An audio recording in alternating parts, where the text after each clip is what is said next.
السلام عليكم. أشهر قصة لعيلة مصرية اتشقلبت حياتهم حرفيا بعد حاجة حصلت معاهم. تخيلوا كده معايا ناس طبيعيين، عيلة عادية جدا، هيلاقوا نفسهم قصاد سر مش هيتكشف غير في الآخر خالص. أنا متأكدة إن لو القصة دي نزلت فيلم كنت رحت اشتريت تذكرة واتفرجت عليه، لأني بعشق النوع ده من القصص. قبل ما نبدأ الحكاية خد نفس، طفي النور حواليك، وما تنساش تعمل متابعة للبودكاست أو تشترك في القناة لو بتفرج على اليوتيوب، وتفعل الجرس علشان يوصلك كل جديد أول ما ينزل.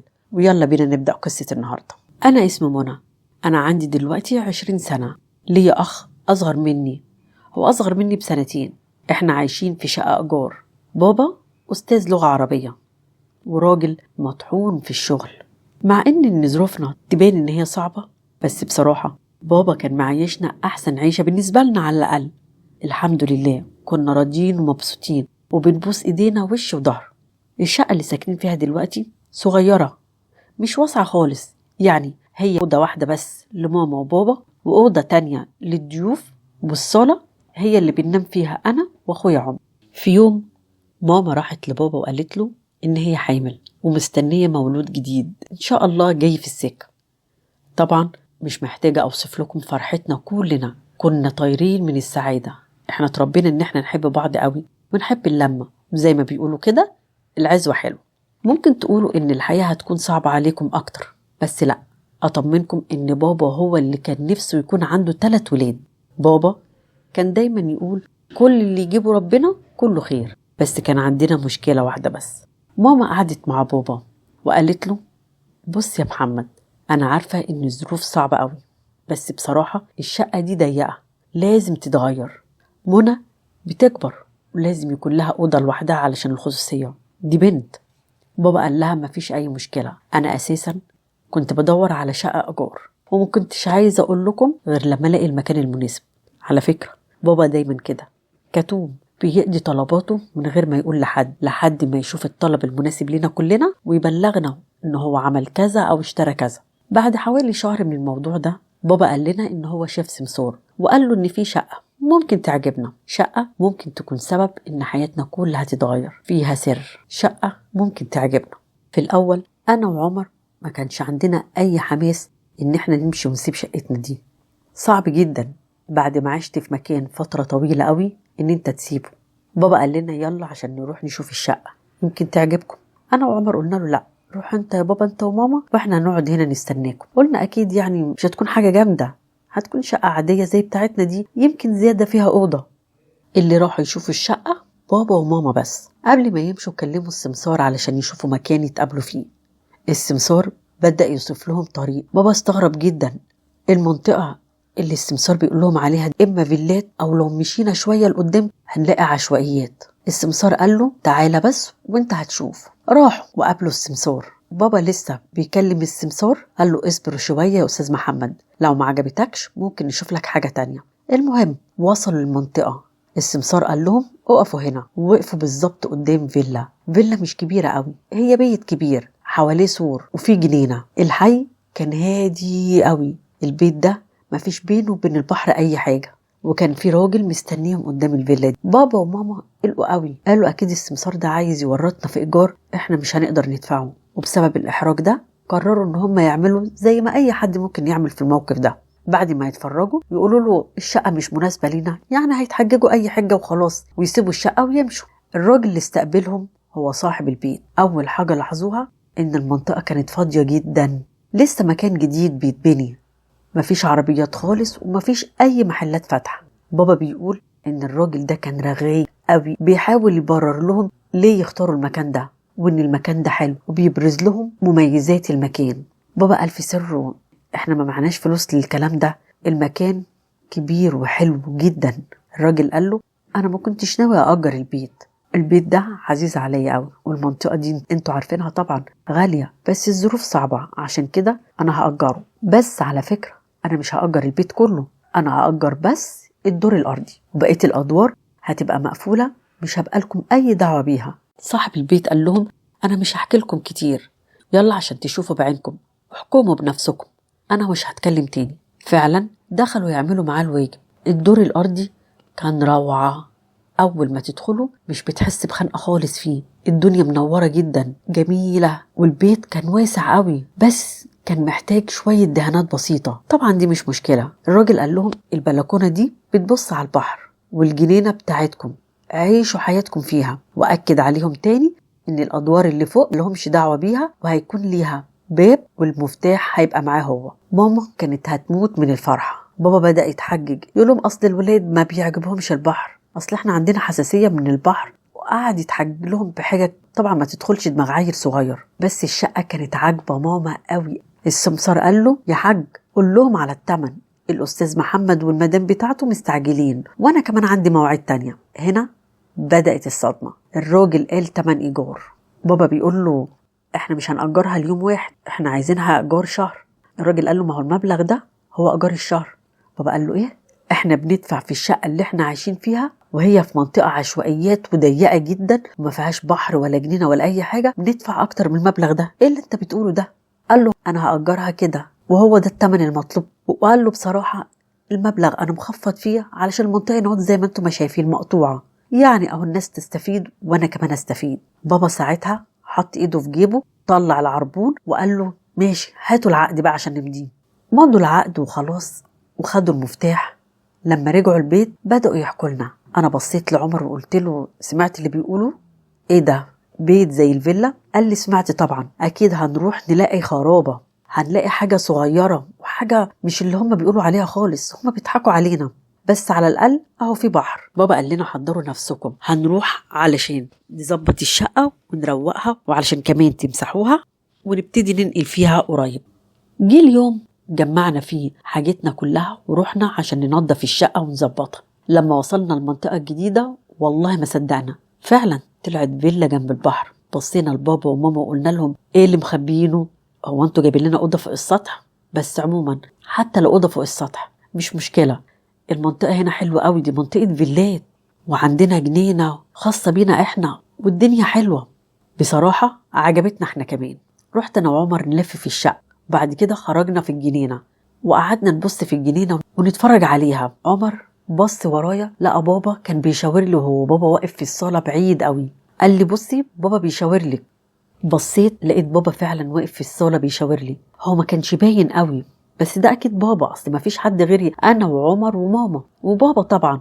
شاور لي ودخل جوه، دخل اوضه من الاوض. انا دخلت ادور عليه ونادي يا بابا يا بابا انت عايز مني حاجه؟ ماما ردت علي بتقولي ايه؟ انت عايزه مين؟ باباكي نزل.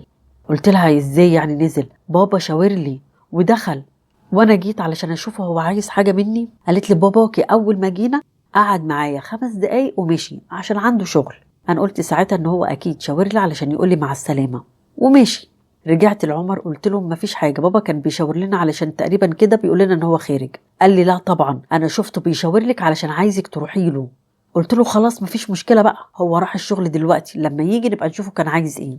كملنا شغل وتنظيف. عمر خرج الزباله وانا وماما كنا بنكنس ونمسح البيت وكنا بنظبط الدنيا، واحنا بصراحه كنا فرحانين جدا. ماما دخلت المطبخ عشان تظبطه، خرجت مره واحده وقالت لي هو باباكي جه امتى؟ هو انت اللي فتحتي له الباب؟ طب هو رن الجرس وانا ما سمعتوش؟ قبل ما ارد على ماما التليفون بتاع ماما رن. ماما اتخضت وقالت بسم الله الرحمن الرحيم. بصت للتليفون وهو بيرن وما ردتش. انا مسكت التليفون وقلت لها ده بابا يا ماما بيرن عليكي، خدي ردي. ردت وقالت الو انت جيت امتى؟ انت هنا في الشقه؟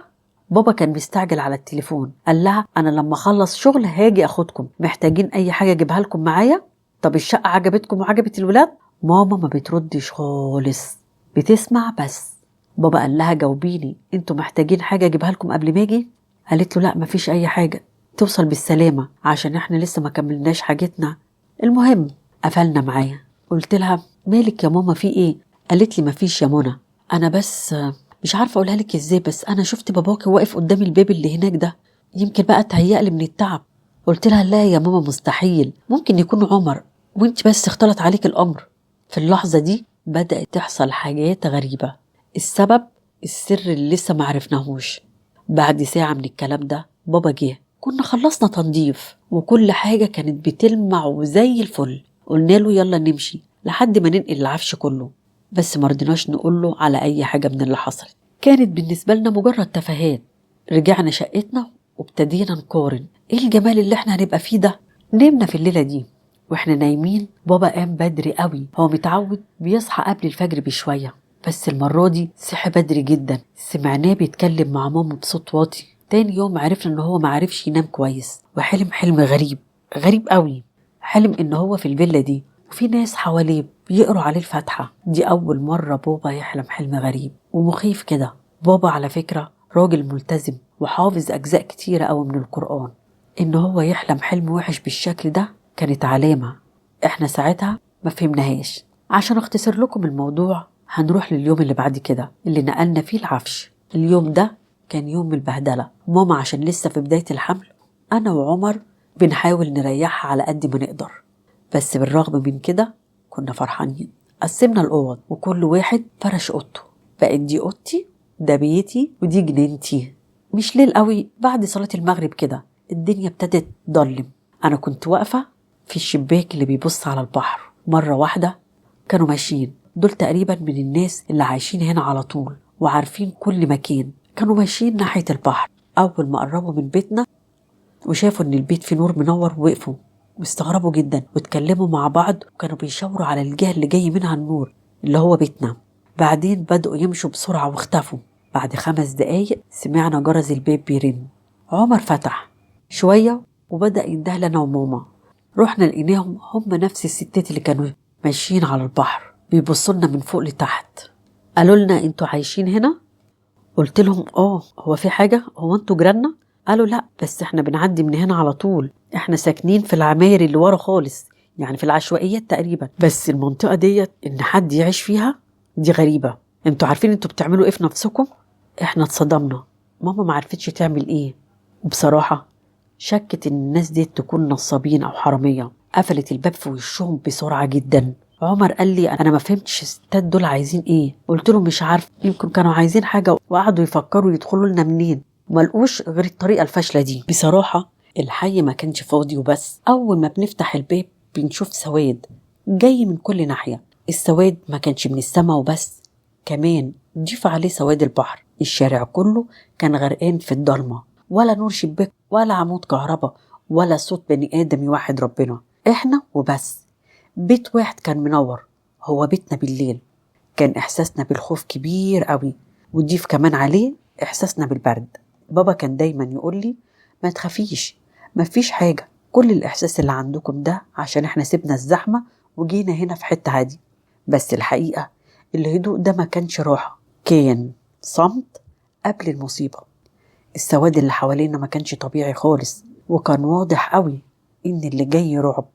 بالليل كل واحد فينا نايم في أوضته.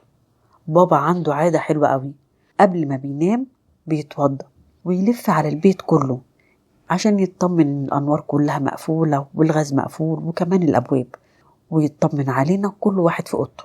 كان بيلف اللفة دي، سمعنا بينادي ويقول عمر، يا عمر، يا عمر. جرينا كلنا. بابا كان في الجنينة بره.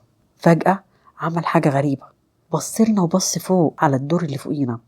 بصلنا وشاور وهو بينادي على عمر ويقول له تعالى هنا، انت بتعمل ايه عندك؟ انت طلعت اساسا ازاي؟ بس الغريبة ان عمر كان خارج معانا من اوضته. كان بيجري اول ما سمع بابا بينادي. وفجأة عمر اتكلم وقال له في ايه يا بابا؟ فوق فين؟ انا هنا واقف تحت. بابا بصله وهو واقف جنبنا وقال له ما تكدبش، انا شفتك بتبص عليا. ماما قالت له في ايه يا محمد؟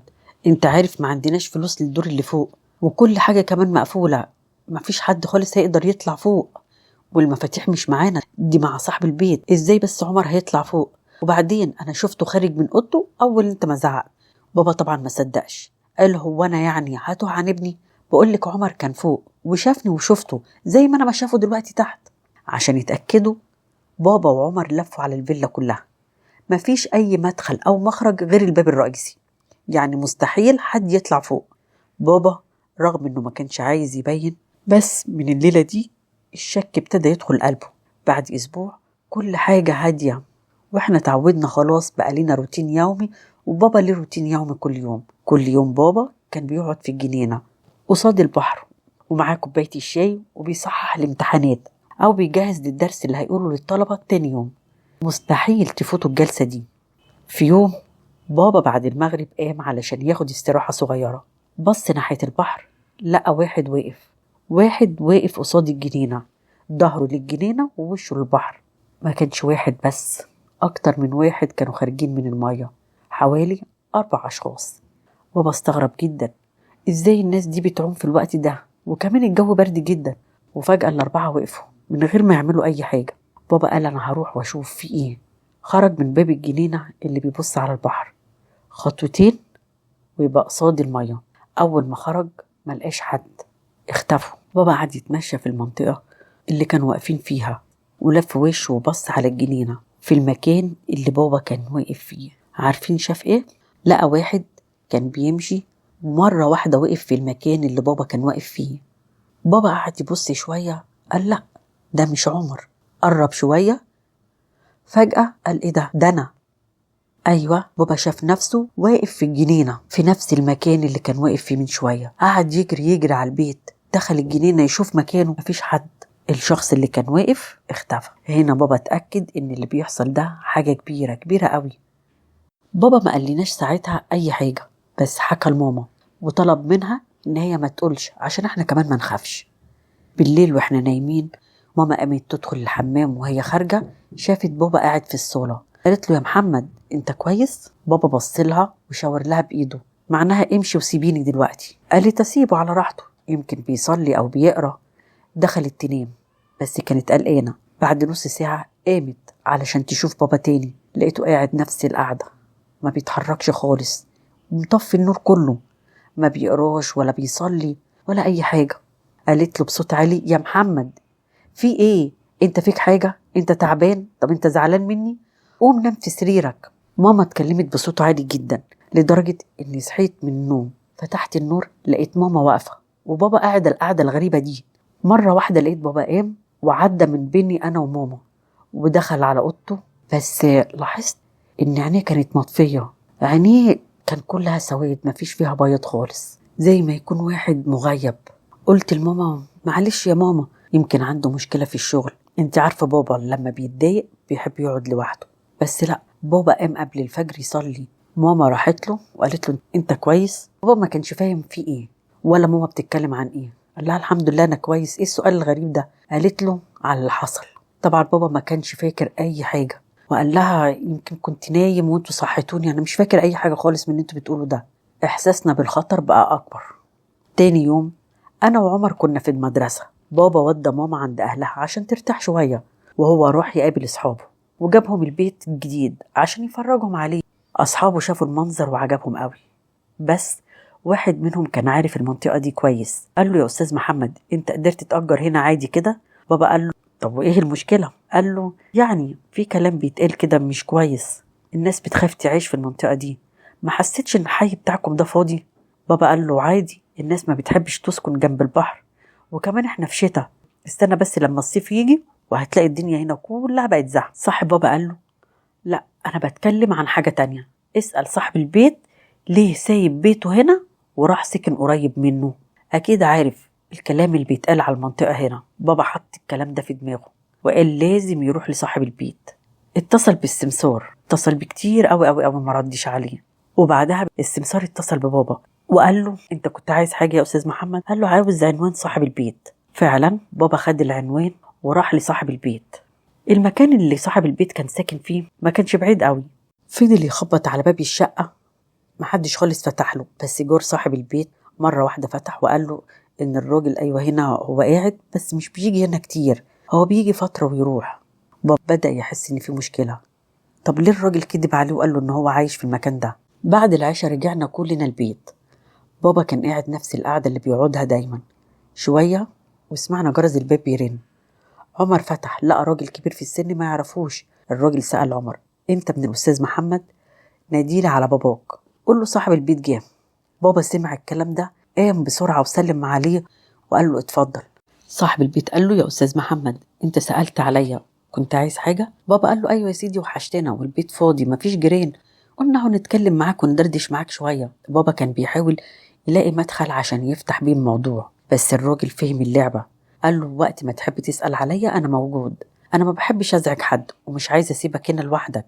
بابا قال له يا حاج أنا جيت وسألت عليك، قالوا لي إن أنت مش بتقعد هنا كتير، بس أنت كنت قلت لي عكس الكلام ده خالص، قلت لي إن أنت مقيم في المكان ده. صاحب البيت قال له أنا مستقر فعلا في مكان تاني، بس أنا راجل كبير وعندي سفريات كتير، بروح وارجع، بقضي مصالح في أماكن تانية بعيدة، فبضطر كل مكان أقعد فيه شوية، فعشان كده أنا مش مستقر في مكان واحد. ودلوقتي يا أستاذ محمد قول لي اللي في قلبك وخش في الموضوع على طول. بابا عشان يهدي الجو قال له طيب نشرب الشاي وبعدين نبقى نتكلم. بعد شوية بابا قال له بص، هو البيت حلو قوي الحمد لله وعجبنا جدا، بس الحي ليه فاضي مفيش جيران ليه؟ قال له شوف، طالما الدنيا حلوة وعجبك انت ليه بتسأل؟ وعشان نريحك يا سيدي، اغلب الناس بتأجر الشقق هنا والفلل بتاعتها في الشتاء، بس في الصيف هتلاقي الدنيا بقت زحمة قوي. بابا قال له يعني مفيش حد هنا هيأذينا؟ قال له لا، مين هيأذيك يا أستاذ محمد؟ انت راجل مؤمن وباين عليك، ما تخافش. وهنا الراجل قام بسرعة كأنه بيهرب، وقبل ما يخرج عمل حركة غريبة قوي، بص على البحر ورفع ايده كأنه بيودع حد او بيرمي السلام على حد. بابا ندهله وقال له يا حاج يا حاج.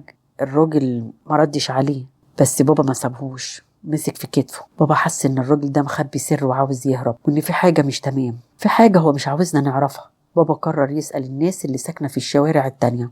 بما ان اهل ماما من المدينة دي، عملنا عزومة كبيرة، عزومة عشاء يوم اجازة بابا. البيت اتملى بالناس، اخوالي وخالاتي وعمامي، الدنيا كانت زحمة.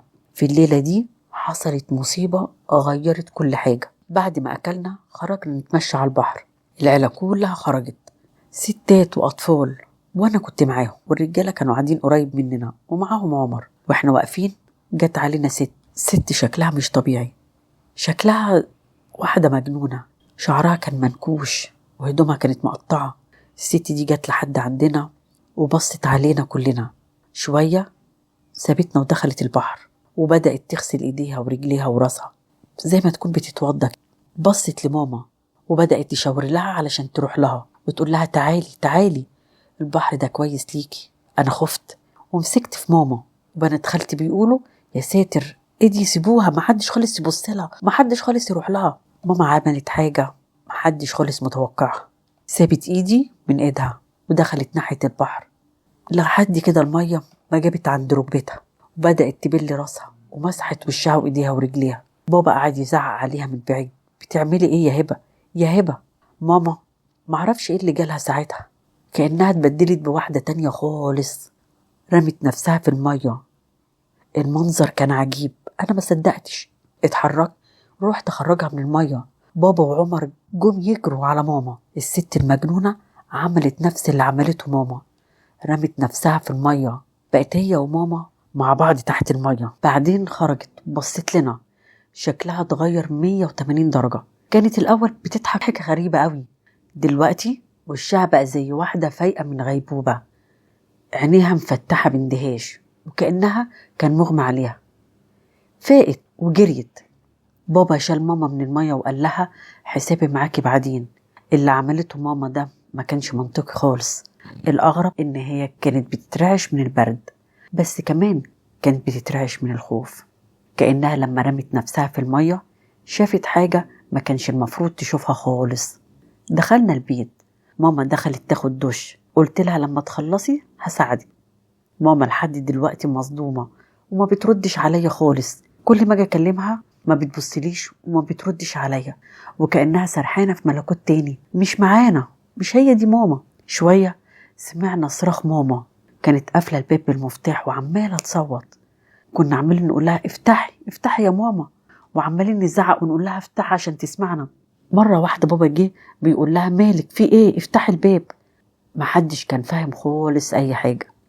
اتلمت العيلة كلها لما فتحت الباب، كانت الصدمة، ماما خرجت بتجري زي ما ربنا خلقها. ايوه، ماما ما كانش لابسة اي هدوم عليها، خرجت كده قدام العيلة كلها. انا وبابا كنا عمالين بنداري عليها علشان نسترها. خالتي كانت بتقول لبابا قول للناس يمشوا وخدها وخش الأوضة، وكانت عمالة تداري على أختها. بابا كان هيموت من الكسوف، كنا كلنا مش فاهمين اللي بيحصل. بابا دخل مع ماما الأوضة وللأسف قعد يضرب فيها كتير، وأنا بقول له لا يا بابا في حاجة حصلت، ماما كانت مش في حالتها الطبيعية، ماما مرعوبة، ماما نظرتها كلها رعب. مش مرعوبة من بابا، لا، مرعوبة من اللي شافته. بابا زي ما يكون فاق ايه اللي هو عمله دوت وبيعمله في ماما. قال لها يا هبة أنا متأسف على اللي أنا عملته، أنا مش عارف عملت كده إزاي، بس قوليلي عملت كده ليه. ماما كانت بتكرر جملة واحدة بس، شفتهم. بابا راح قعد يفتش في الحمام. قال لها انت عايزة تجننيه؟ مفيش أي حاجة، ايه اللي انت شفتيه؟ ماما بصيت له وقالت له يا محمد أنا ما كنتش لوحدي في الحمام، أنا شفتهم. بتعيد وتزيد في الجملة كتير قوي. بعد ما الناس مشيت قعدت خالتي تهدي في ماما وتهدي في بابا وتقول له يا محمد اقرأ عليها قرآن، أكيد ده مس أو حاجة. بابا بدأ يهدى ويفهم شوية. قعد مع ماما وقال لها اشرحي لي واحدة واحدة وبالراحة ايه اللي حصل وايه اللي حسيتي بيه، أنا عارفك كويس قوي. ماما حضنت بابا جامد جدا وقعدت تعيط زي الطفل الصغير. صوت ماما خلى بابا يفهم إن الموضوع مش طبيعي. مين دول يا هبة؟ ردي عليا، ايه اللي شفتيه؟ ماما هزت راسها ودموعها كانت عمالة تنزل. قالت له بصوت ضعيف أنا شفتهم في الحمام، دول مش بني آدمين، دول كانوا واقفين جنب لما دخلت عشان أخد حمام، لقيتهم بيبصولي، هم 4، 1 واقف و3 بيعوموا. بابا حس إن الرؤية بتاعته ما كانتش خيال. ماما صرخت قالت له لأ، كانوا بيعوموا جوه معايا، كانوا بيقلدوني. قضينا الليل كله سهرانين مع ماما. حالها اتبدل وبقت بتترعش وبتعيط. بابا كان قاعد لوحده في الصالة، عارف ان المصيبة دي ملهاش حل. الصبح بابا جمعنا وقال لنا يلا لموا كل حاجتهم، هنمشي دلوقتي، مفيش ولا دقيقة تاني. ماما ما اتكلمتش خالص، بقت بتتصرف زي ما تكون إنسان آلي. بابا قبل ما يمشي صمم ان هو لازم يعرف الحقيقة كلها. راح مكان ساكن فيه ناس كتيرة، قال لهم على الحكاية كلها، وفضل يسأل لحد ما لقى واحد عارف كل الحكاية. الراجل قال له البيت ده مسكون، كانت ساكنة فيه عيلة، راجل ومراته 3 عيال. فجأة مرات الراجل ده تعبت، كان جوزها مشغول بخدمتها وخدمة الأولاد، وفوق كل ده كان مشغول كمان في شغله. في يوم رجع من الشغل لقى ابنه الصغير غرقان في البانيو. بعدها بكام يوم الاتنين التانيين نزلوا البحر وغرقوا. حاول ينقذهم، مات معاهم، مات وساب مراته اللي كانت حالتها صعبة جدا وكانت ما بتتحركش خالص وكانت لوحدها. وبالرغم من ان الناس كلها اللي حواليهم كانوا عارفين ان هي ما بتتحركش وما بتقدرش تخدم نفسها وما فيش حد معاها عشان يخدمها، ما حاولوش حتى ان هم يتواصلوا معاها او يقولوا لها انت عايزة ايه. ومرة واحدة ماتت من الجوع والعطش. جيرانها اكتشفوا موتها بالصدفة لما ريحتها طلعت. الحكايات كتير عن البيت ده، بيقولوا ان العيلة دي روحهم لسه في البيت، وعلشان كده محدش خالص بيقدر يسكن فيه، حتى صاحب البيت نفسه سايبه وهاجره. بابا عرف ساعتها ان التمن الرخيص اللي هو دفعه في تمن للبيت هو تمن أرواحهم. البيت ده ملوش قيمة عند البشر، بس قيمته غالية وعالية عند الحاجات التانية. بابا رجع بيجري، لمينا هدومنا بسرعة البرق. ماما بقت أحسن بكتير بعد ما مشينا من هناك. رجعنا للشقة القديمة بتاعتنا، ضيقة بس فيها أمان. الحياة رجعت طبيعية، بس كلنا اتغيرنا، بقينا كلنا حريصين. وأنا بقيت أحب شقتنا الضيقة دي قوي قوي قوي. غلطتنا الوحيدة كان لازم من الأول نسأل ونعرف الحقيقة عن البيت ده قبل ما ندخله. السر بتاع البيت كان في الأسرة اللي ماتوا فيها وما حبوش حد يعيش معاهم. ربنا يا رب يبعد عننا وعنكم شر الخلق وشر الجن. استنوني في القصة الجاية، يمكن تكون أغرب وأعمق من دي. وما تنسوش تعملوا متابعة للبودكاست أو تشتركوا في القناة على اليوتيوب علشان يوصل لكم كل جديد أول ما ينزل. والسلام عليكم ورحمة الله وبركاته.